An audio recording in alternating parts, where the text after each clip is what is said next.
സാമൂഹ്യ സുരക്ഷാ ക്ഷേമ പെൻഷൻ ഗുണഭോക്താക്കൾക്കുള്ള രണ്ടാം ഘട്ട പെൻഷൻ തുക വിതരണം നാളെ മുതൽ ആരംഭിക്കുന്നു. സെപ്റ്റംബർ, ഒക്ടോബർ മാസങ്ങളിൽ ഗുണഭോക്താക്കൾക്ക് കുടിശ്ശിക തീർത്ത വിതരണം ആരംഭിക്കുമെന്ന് നേരത്തെ തന്നെ റിപ്പോർട്ടുകൾ സൂചിപ്പിച്ചിരുന്നു. അതിന് പിന്നാലെയാണ് വീണ്ടും ഗുണഭോക്താക്കൾക്ക് സന്തോഷ വാർത്ത എത്തിയിരിക്കുന്നത്.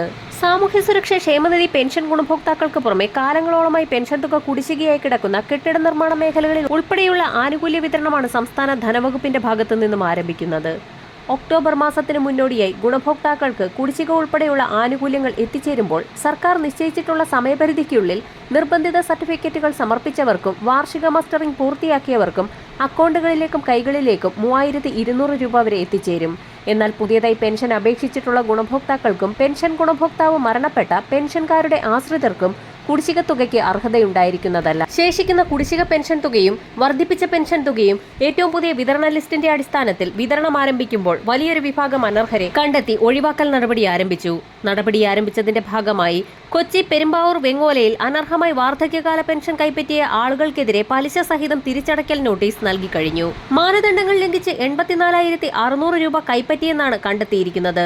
18% പലിശ സഹിതം 99,828 രൂപ തിരിച്ചടയ്ക്കണമെന്നുള്ള നിർദ്ദേശമാണ് ഇപ്പോൾ ഇങ്ങനെയുള്ള ആളുകൾക്ക് നൽകിയിരിക്കുന്നത്. ഇതോടൊപ്പം തന്നെ വിധവാ പെൻഷൻ കൈപ്പറ്റുന്നവരിൽ പലരും പുനർവിവാഹം ചെയ്തതായി കണ്ടെത്തിയിട്ടുണ്ട്. ഇതിനു പുറമെ ഗുണഭോക്താവ് മരണപ്പെട്ടിട്ടും അത് മറച്ചുവെച്ചുകൊണ്ട് ആശ്രിതർ പെൻഷൻ തുക കൈപ്പറ്റുന്നത് ശ്രദ്ധയിൽപ്പെട്ടിരിക്കുന്ന സാഹചര്യത്തിൽ ഇത്തരത്തിൽ അനർഹമായി കൈപ്പറ്റിയ പെൻഷൻ തുക പലിശയടക്കം തിരികെ പിടിക്കുന്ന നടപടികളിലേക്കാണ് സംസ്ഥാന സർക്കാർ പോകുന്നത്.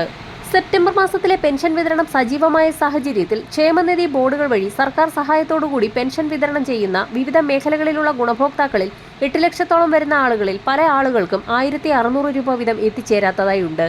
ഇങ്ങനെയുള്ള ഗുണഭോക്താക്കൾക്ക് വെള്ളിയാഴ്ച മുതൽ തുക എത്തിച്ചേരും. ഇതോടൊപ്പം തന്നെ 8 ലക്ഷത്തോളം വരുന്ന NSAP വിഭാഗത്തിൽപ്പെടുന്ന ഇന്ദിരാഗാന്ധി ദേശീയ വാർദ്ധക്യകാല പെൻഷനുകൾ, വിധവാ പെൻഷനുകൾ, ഭിന്നശേഷി പെൻഷനുകൾ കൈപ്പറ്റുന്ന NSAP പെൻഷൻ ഗുണഭോക്താക്കൾക്ക് 200 മുതൽ 500 രൂപ വരെയുള്ള കേന്ദ്രവിഹിതത്തിൽ കുറവ് വന്നിട്ടുണ്ട്.